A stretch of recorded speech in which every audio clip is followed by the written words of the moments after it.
country, I understand, who's had a friendship with the Focolare for some 20 years or so.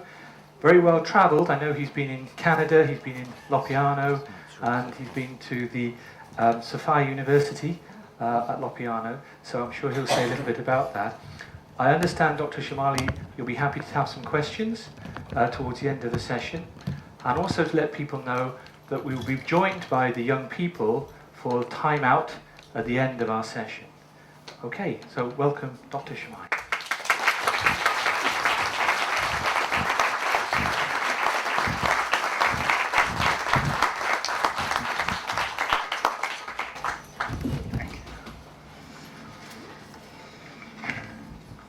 Bismillah ar-Rahman ar-Rahim.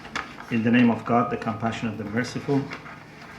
I am grateful to God for giving me this blessing of being with you in this Mariapolis. This might be my 6th Mariapolis that I attend, and of course some of them I was with my family for the entire Mariapolis, but this time is very short, but at least I am here for a day. I start with the way I came to know Focolare. Some of you may have already heard me about this, but I was told maybe some people didn't hear about this. And then I talk about my understanding of unity, and then if there is time, about a new initiative we started in Sophia University in Lopiano. I came to the UK in October '96 for my PhD, and my background was I did Islamic studies. By that time I had already studied 14 years of Islamic studies in seminary, and I also had done my BA and MA in Western philosophy at Tehran University. So I decided to do a PhD on ethical relativism in Manchester. I was granted a scholarship, and it was to me to choose what subject and where, so I chose Manchester, and I decided to do ethical relativism. And it was the first time I go to a non-Muslim country to live there, but I thought this is a very good opportunity to know more about people of other faiths, because where I lived we didn't have any non-Muslim, and we had studied Christianity and other religions, but I had no face-to-face encounter with many Christians. So we started looking for some good friends among Christians with whom we can have dialogue. And it's very important for us that we should have people who are practicing Christians. You know, maybe sometimes, have dialogue with the people who are secular or don't take their religion seriously. That's good, but the beauty is if you have dialogue with the practicing Christians and practicing Muslims, because this is to show how your faithfulness has not stopped you being in dialogue. Those who are not faithful, it's not difficult for them to have dialogue, but we want to show that our faithfulness has not stopped us, and indeed our faithfulness has encouraged us to be in dialogue.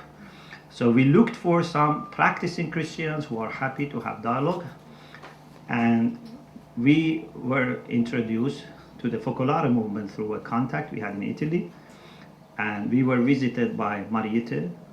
Mariette came from Liverpool to Manchester, and then we attended a day meeting in Hope University in Liverpool, which was a very important experience for us. We came to see how our Christian friends love God, love each other, and for us, being away from a religious country and being in a secular society, that was a great hope and opened many horizons to us. And next to me was a priest, Father Jonathan Cotton from Leyland, and I always remember how that little conversation led to many things. So I asked him, I want to visit a Christian seminary. Is it possible for me, and he suggested to visit Ampleforth, which is a place for formation of monks. And we went there, and I slept overnight there, and then we visited many times. We started very good dialogue with the Benedictines, which is still being carried on, and just in May this year, we had the 7th round of Catholic Shia dialogue, which is mostly with the Benedictines. And also dialogue with the Benedictines has even spread to other parts of the world. So we also visited St. Ottilien near Munich, which is another Benedictine community. And next year we are going to have our dialogue in Nairobi to take this story of friendship to Muslims and Christians in Kenya. So that day meeting in Liverpool was very important, and out of that many other things came out. But our relation with the Focolare remained always special, and first was in the UK, but in 1999 we went to Rome, and that was our first visit of Rome. We took part in convention for Muslim friends of the movement, and there were, I don't know, about 300 Muslims there, and it was very good to see all Muslims from different parts of the world there. And we met Chiara for the first time. We also met the Pope, the late Pope John Paul II, and also we visited Lopiano. So my family and Marite, we went with the other Muslims to Lopiano for a day visit, but they went back, but we stayed for 2-3 nights in Lopiano.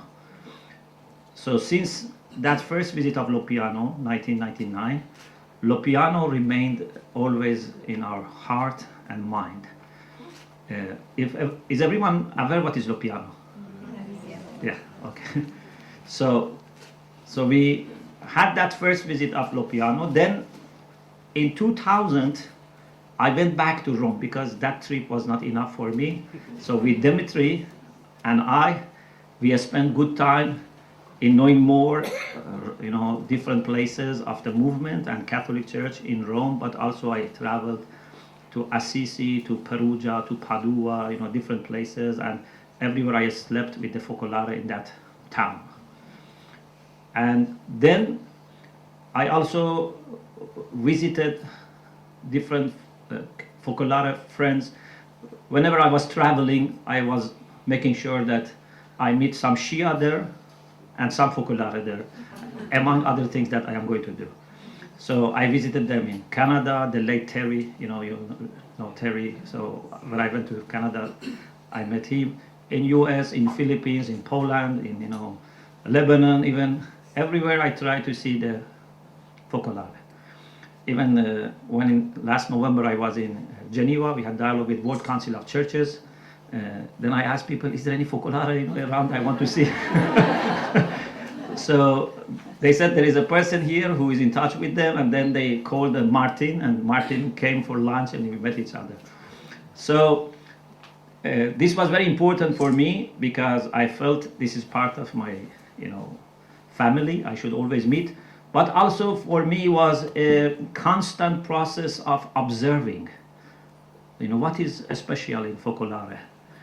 And, as a person from another faith, from another part of the world, and knowing, that there are so many different types of people, it's not easy, to completely trust another people who look very nice.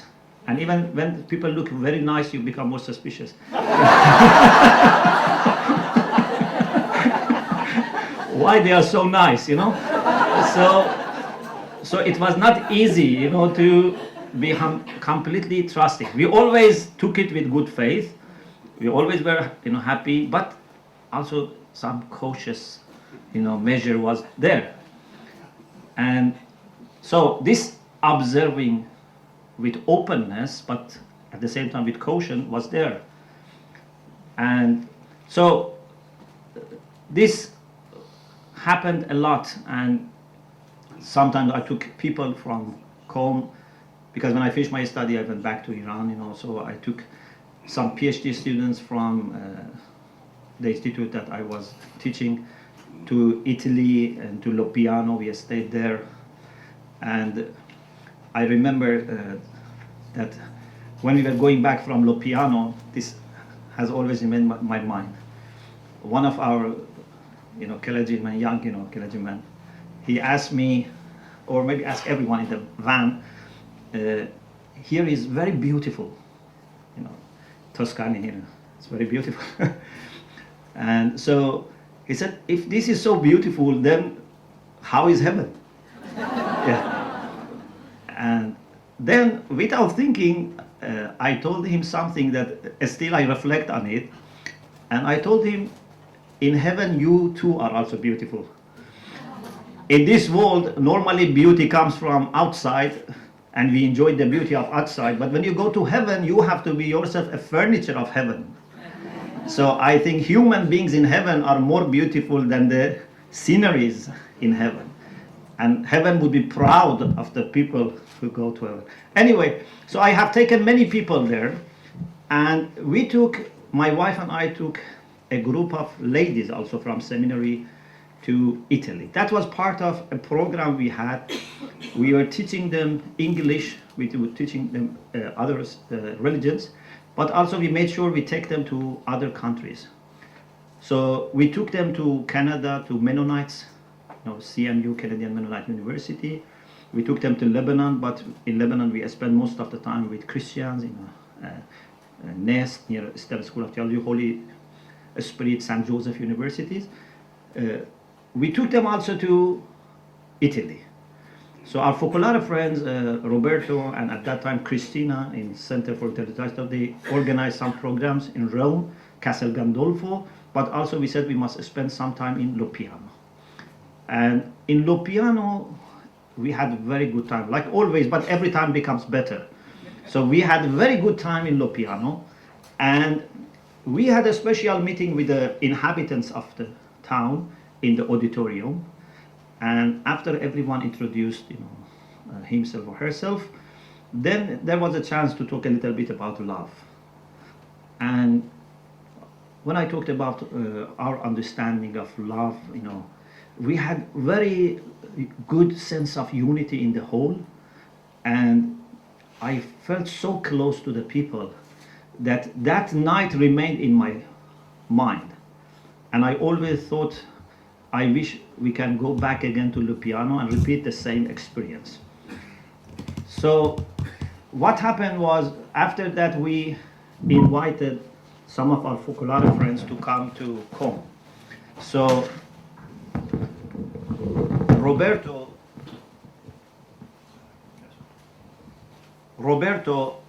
Cristina, and Stella,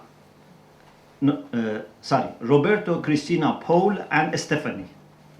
They came to come. I told them, please bring one person at least from Lopiano. So they brought Stephanie. Stephanie is now in the International Center in Lopiano. So they came to come, and we had a very good time there. And while they were there, I said, now I think we should have another visit of these ladies who were already in Lopiano for a longer period, so that they can experience a little bit of formation.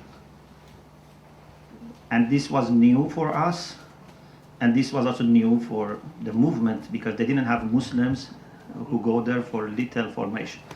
So we finally decided to have 4 weeks program for them. So February 2015 to March, so mid-February to mid-March, we had 4 weeks program in Lopiano for these ladies, Shia ladies from Com, but some of them came from different countries, but they all actually studied in Com.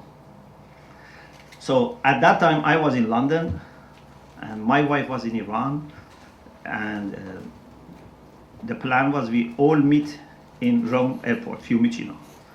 So someone also was coming from US, so we all met in Fiumicino, and the idea was that my wife and I go with the group, introduce them to the Focolare, and be there for the beginning of the program, 2-3 days, make them feel comfortable, and then return. But I was hoping that maybe at the end of the program I can go again and see what has happened, and maybe repeat that experience we had last time in the auditorium. So we planned it this way. But what happened was, when we arrived and we were supposed to have lunch there so that we go directly to Lopiano, we left our luggage one place and we all were there, but someone managed to steal the purse of my wife. So the main thing was her passport and English, British visa, and it was, disaster. So we had the choice of going with the group to Lopiano or remaining in Rome to sort out, passport and these type of things.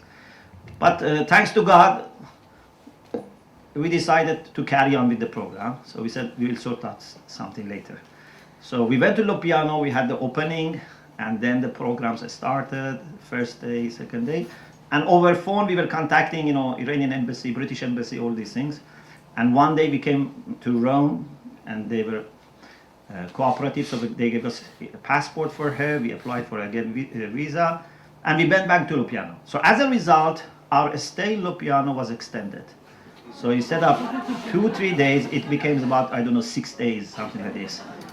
And the extended time was the most beautiful time. So I always say, if I knew myself, I would have decided to stay longer.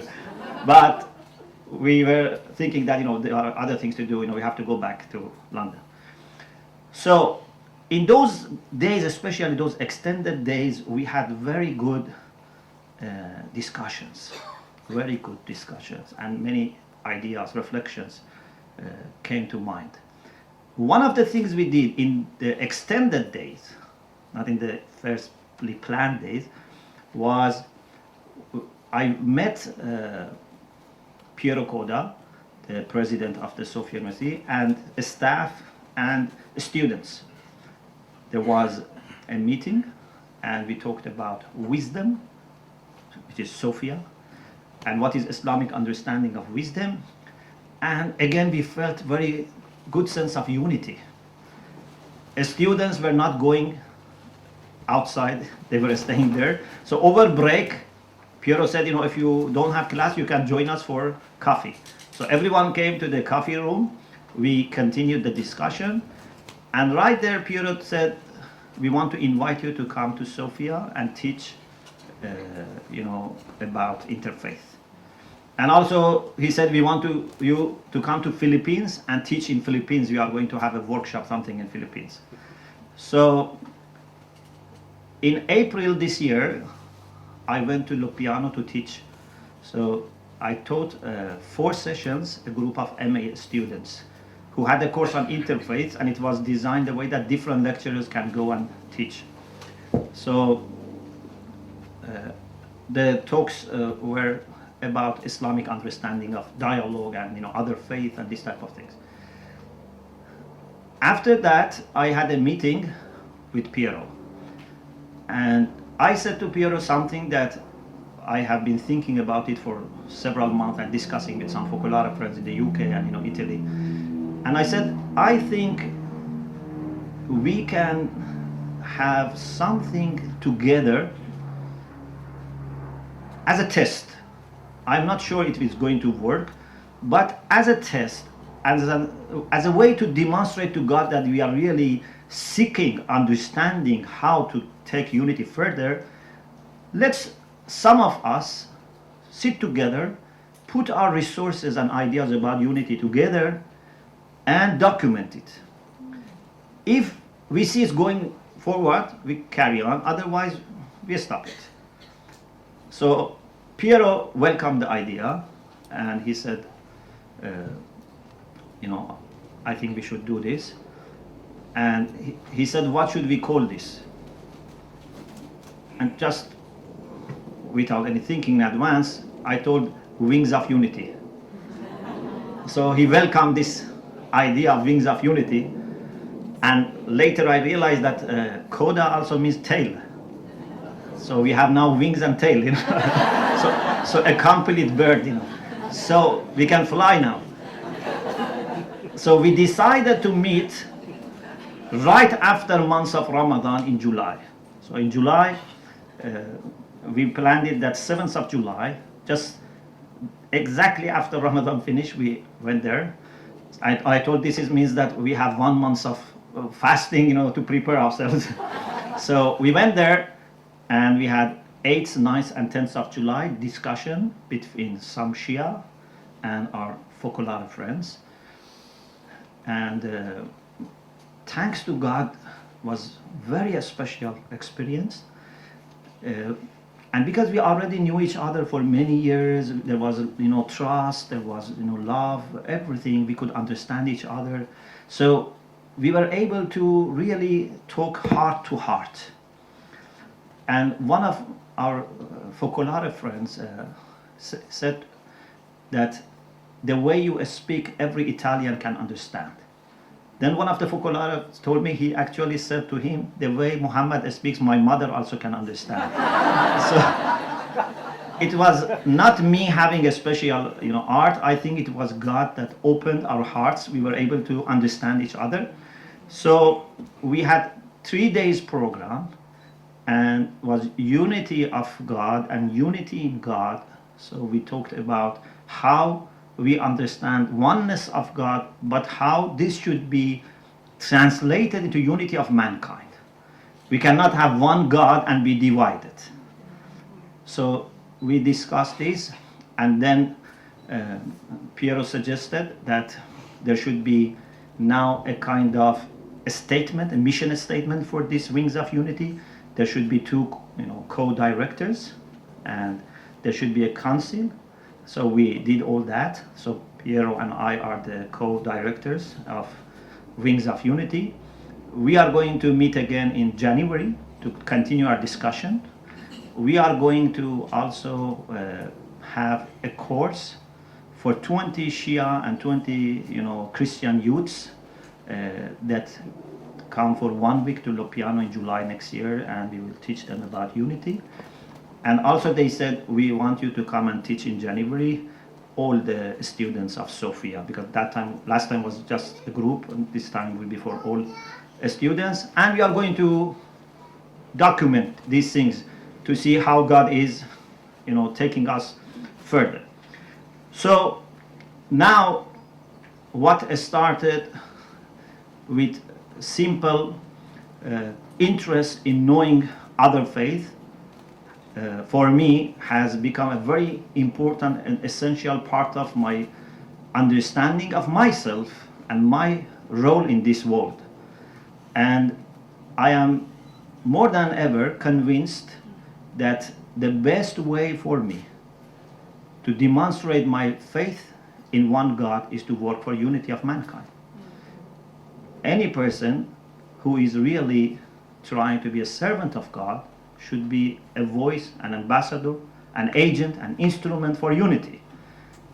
And if we don't understand how our love for God should lead to unity, then we have not understood God. We have not understood love. We have just become selfish.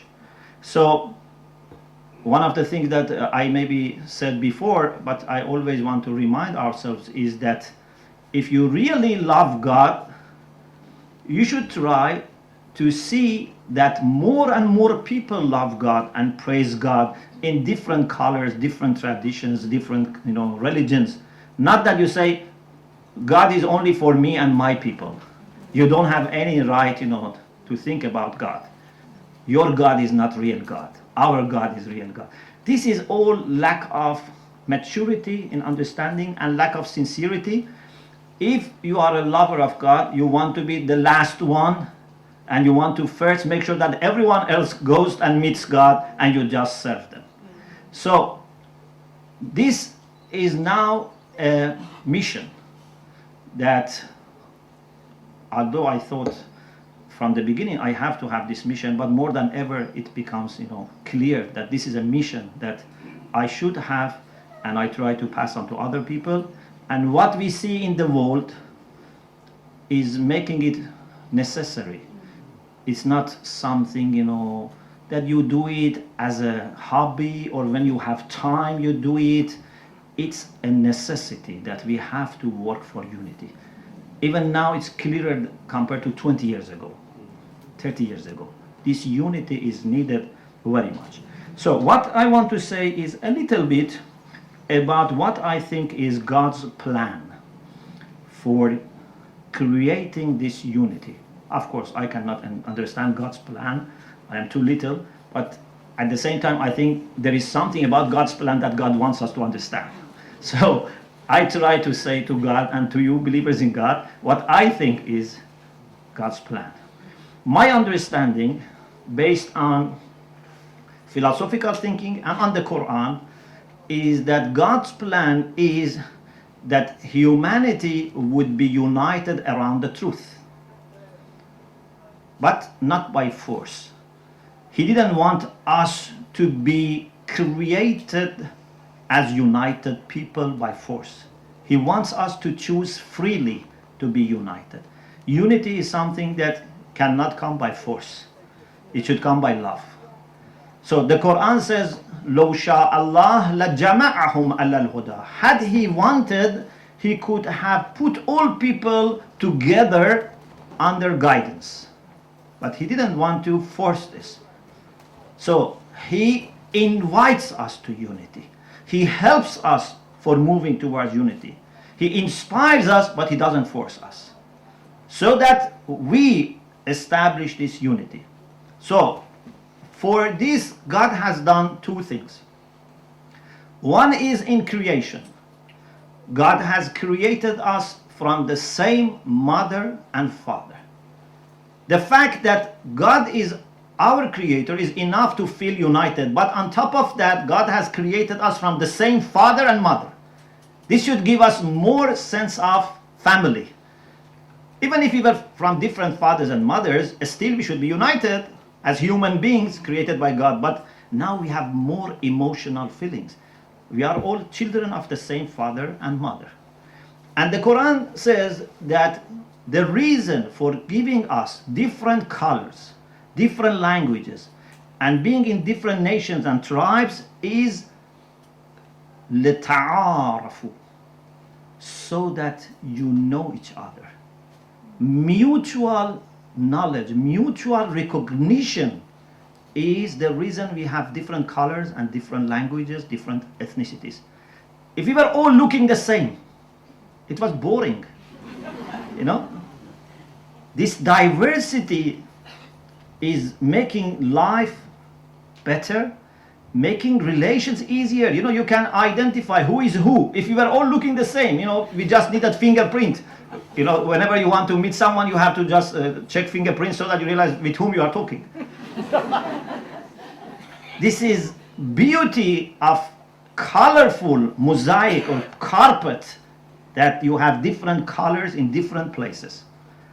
But unfortunately, some human beings didn't get the message. They thought God has created us in different colors so that I say I am better than you, you say I am better than you. I am more clever than you, you are. Even some philosophers unfortunately didn't understand, and they justified slavery by saying that some people are physically more strong, some people are intellectually are stronger. But the plan of God was not this. The plan of God was to be one family, but with different colors, so that there is more beauty, easier identification and relations. And when it comes to revelation, so this was about creation. When it comes to revelation, what we understand from God is that God has not sent prophets with different messages. To every nation he has sent messengers, and these messengers have brought the same message. Maybe details are different. Maybe some variations in the conditions asked to be addressing different issues, but essence is the same. And one of the beautiful things we find in the Quran is that this use of book You know, we say people of the book, you know, for Christians and Jews, and I think Muslims also are people of the book. Means we believe in need for divine guidance and revelation. In the Quran, we have many verses that God talks about the book in singular form. For example, جاءتهم رسلهم بالبينات والزبر والكتاب المنير. Their messengers brought them the signs from God and Kitab al-Munir, illuminating book, not books. We have book, but in some verses we have, for example, Mary believed in all the books of God, or believers believe in all the books. So, is it book or books? And my understanding is this: God has sent one book, but it has manifested to us as books. It's one book. Different editions, different versions of the same book. Otherwise, if you read these books carefully, you realize it's one book from one person, not different books. So, the Quran says that God sent messengers and prophets to all nations and provided them with law after they started differing. So there was revelation, but the law came when they were divided. But unfortunately, what happened, the people who were given these messages and books to be saved from differences and conflicts, they started differing on the books. So there was a difference before, and now we have a difference afterwards. So for example, Islam brought unity. You know, in, for example, Medina, there were tribes who were killing each other, and they were tired of this. They went to Prophet and invited him to go to Medina from Mecca and bring them, you know, peace.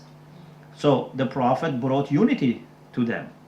But then, after the Prophet died, again there was disunity. So this is unfortunately a common practice of human beings. God gives us something to unite us. After some time, we learn how to fight over that unifying thing. Look at, you know, what happened in Christianity, in Islam, in Judaism, in all religions. First, we have something that unites us, then we start fighting about this unifying factor. A leader comes, but then after the leader passes away, people start, you know, fighting, you know, what was it, you know, teaching us? So, God has the plan that we should be united, but He doesn't force. So He keeps sending books and prophets calling for unity. And the plan of God didn't involve having different religions. The plan was one religion. And that is submission to the absolute truth, submission to the absolute beauty, absolute goodness, absolute love. That's one religion. But we gave it different names. And then, even sometimes within the same religion, we started fighting. That you are not Christians, I am Christian. Or you are not Muslim, I am only Muslim. Even fighting each other, killing each other, excommunicating each other. Why? We all are supposed to be believers in the same religion, and that is submission to God, the absolute truth. So, this is going to carry on. But finally, this world would reach the point that we would be united by our will, not by force. This world would not end without us being united around the truth. Who is going to be pioneer in taking humanity to this unity? Then that's something that we can, you know, hope to be qualified for that if we work hard. If we don't do, if our generation doesn't do this, another generation may do it. But certainly this is going to happen, that humanity is going to be united. And in the end of time, we would no longer have different religions, different schools, different, orientations. We would be able to understand how we all really focus on God the One, on the absolute truth, love each other. I can follow my prophet, I can follow another person's prophet, I see beauty in all of them, and for us these things are not except different signs of the same God, different manifestations of the same God. We need to move to that direction.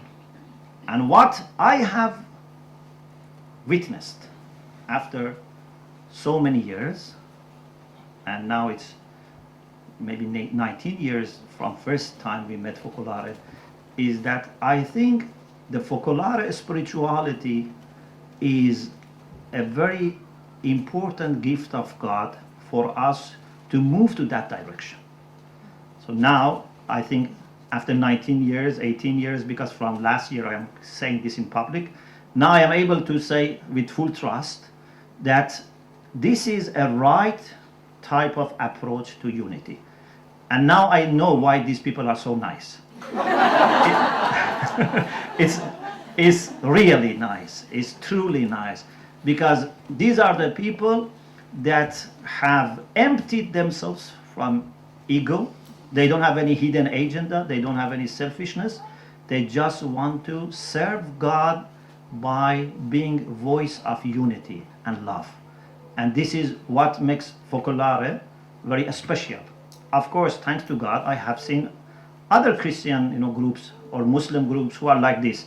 But for me, Focolare are very special because I have spent more time with them. I have known them more, and I have seen what they have done. So I'm not denying other people, but I can here with confidence say that this is a movement that has really been inspired and is helping us towards this direction of unity. And unity, if it is done properly, if you work for unity properly, by its very nature, you would not be confined to any tradition or denomination of religion. It's impossible to work for unity and being just a Catholic or just Christian or just Islamic or just Shia or Sunni. If you really work for unity, God would raise you to a position that everyone will feel happy to be with you. If you stress on differences, people more and more leave you. But when you work on unity and on God, which belongs to everyone, you see more and more people come.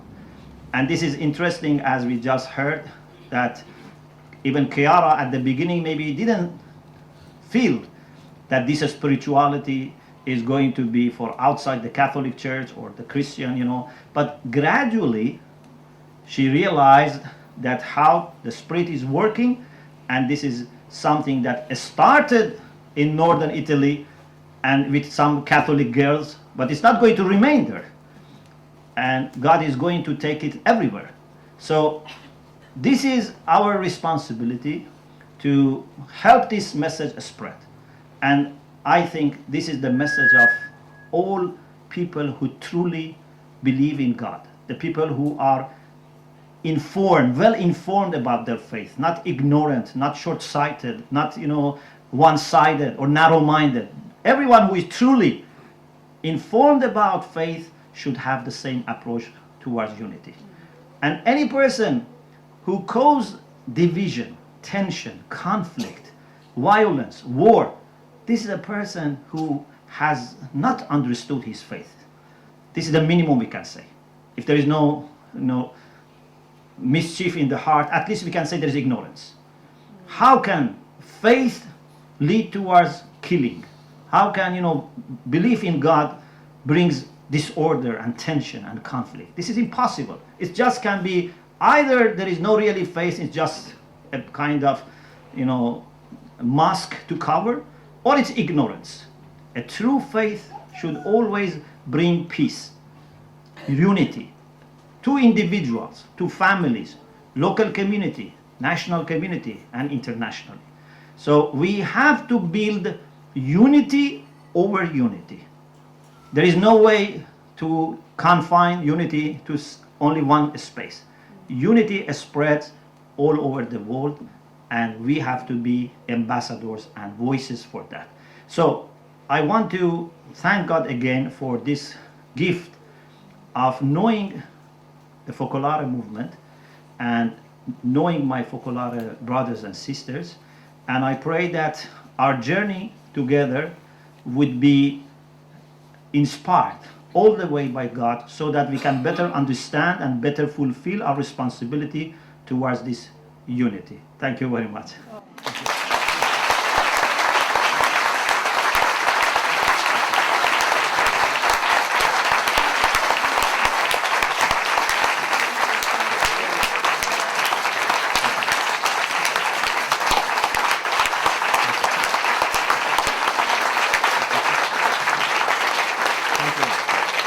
Thank you very much.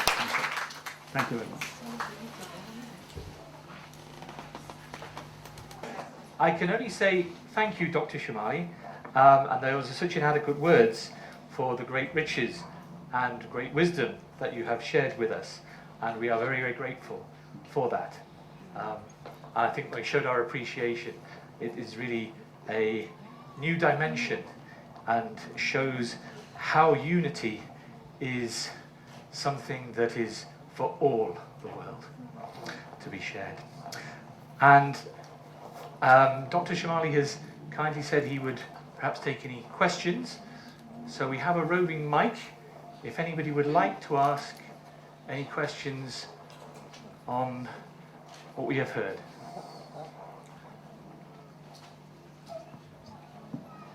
Hello, my name is Elisa. I'm Italian. It's not really a question, it's more really to say that thanks to what you discussed with us today, what you presented, I didn't feel any diversity between us.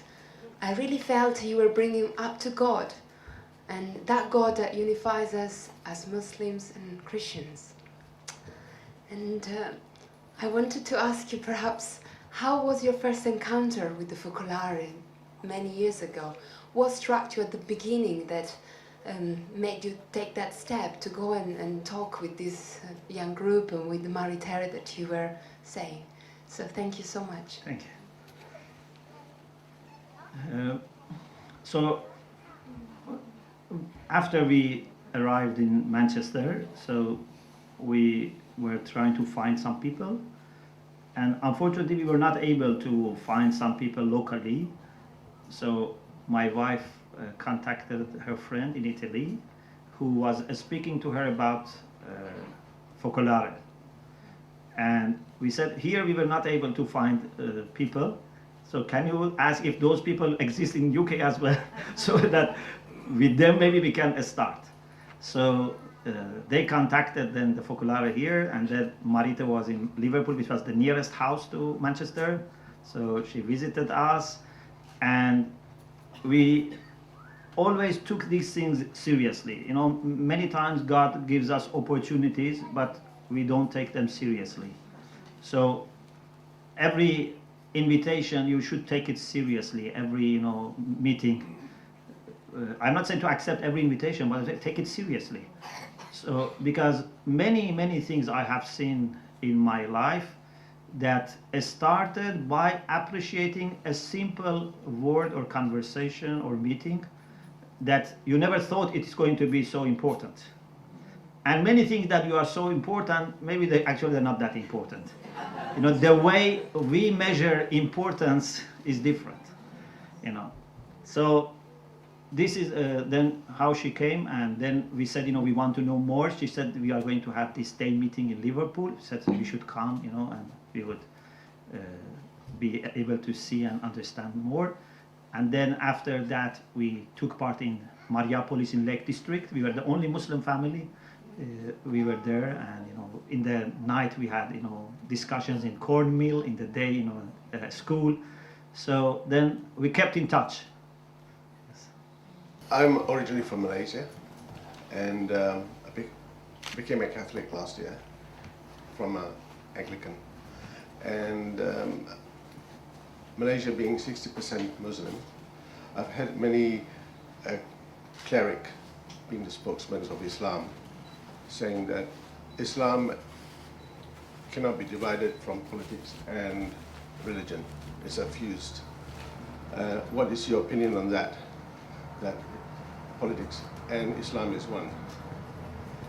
And second question is, how, as a Catholic, we venerate Our Lady as the Mother of God, and how does Islam see Our Lady as?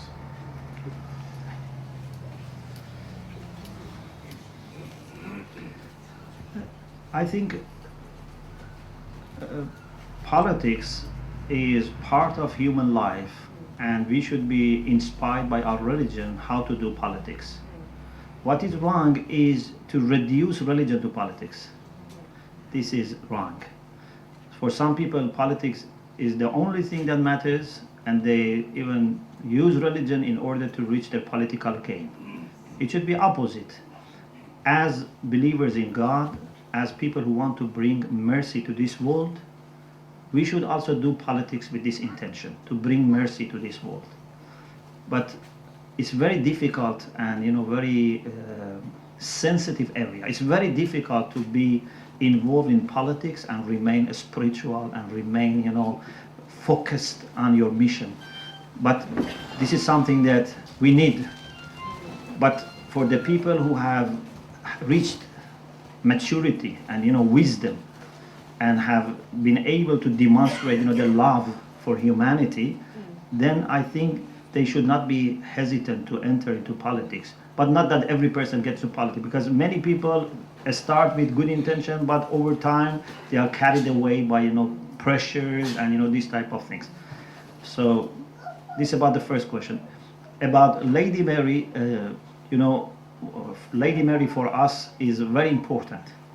She's the only woman mentioned by name in the Quran, and we have one chapter dedicated to Lady Mary, but her story is mentioned in many chapters. We have more about the childhood of Mary in the Quran than in the Bible, and so she's a very important figure for us. And the Quran mentions some of the qualities for Mary which are very outstanding, and one of them is she is Siddiqah, means one of the most truthful people, and she is also purified by God, because in Islamic spirituality and also in Christian spirituality, we have to purify ourselves. But in the Quran we have two stages. One is that you purify yourself, but then the stage comes that then God purifies you completely. So you exhaust yourself in purification, but the time comes that you cannot do anymore. Then God completely purifies you. So Mary was completely purified by God, was chosen by God, and she's very, very special. I have a little booklet, Mary, Jesus and Christianity, an Islamic perspective. So I have talked about Lady Mary according to our perspective. Yes. I think your speech really gives us hope in today's turbulent world, and it would be very nice if we could share your speech with people who are not here. So would it be possible to have copies of your speech? Sure. Please, thank you. Sure.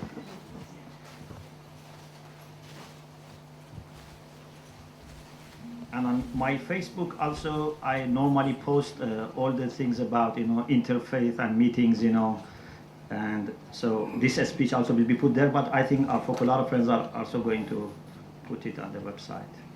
Yes. And also discussion I had unity of God and unity in Sophia, that is also already online. So if you Google unity of God Shomali, I think it would come. Dr. Shomali, thank you very much for your wonderful speech, and I think it's great that Christianity and Islam coming together in this way, and I mean for Christians obviously we have the unity that we want to bring together between Catholics and Protestants and Orthodox. That's the issue for the Christian. Now, with between Christians and Islam, Muslims, that's wonderful that we're getting together. On the other issue, how do you see the situation with the Shia and the Sunni unity there? It would be interesting to hear a little bit about that. Thank you very much.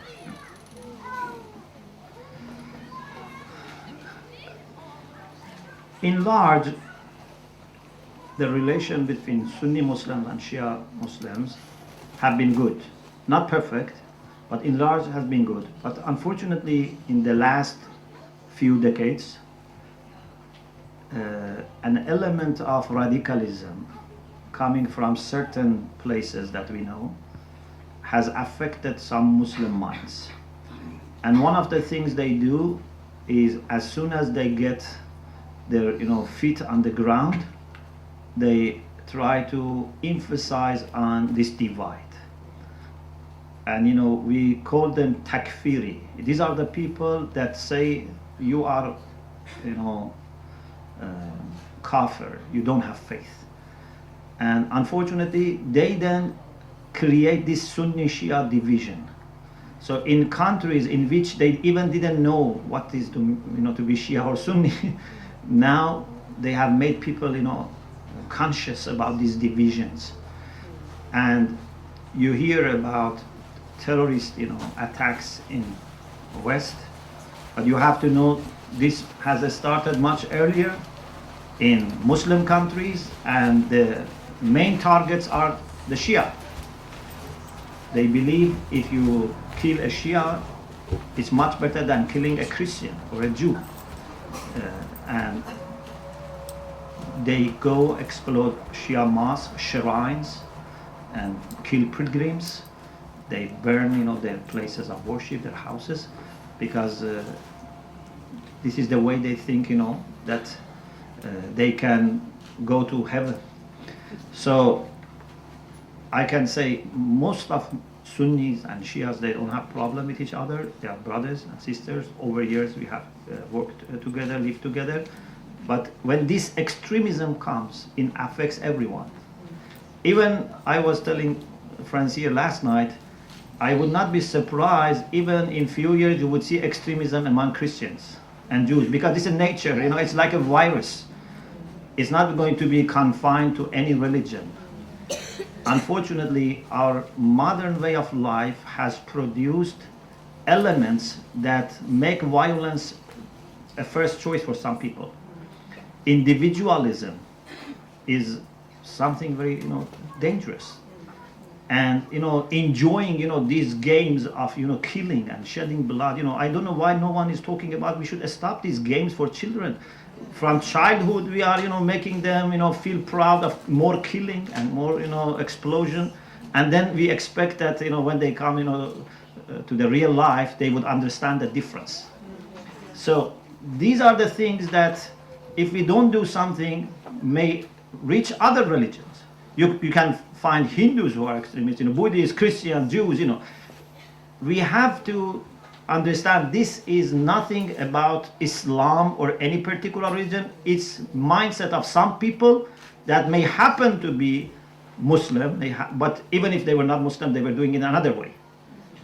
And as the Pope, said recently, he said very nicely that in the plane, that I cannot, I don't like to talk about Islamic violence, because every day in newspapers in Italy I read, someone killed a fiance or mother-in-law, and these are Catholics.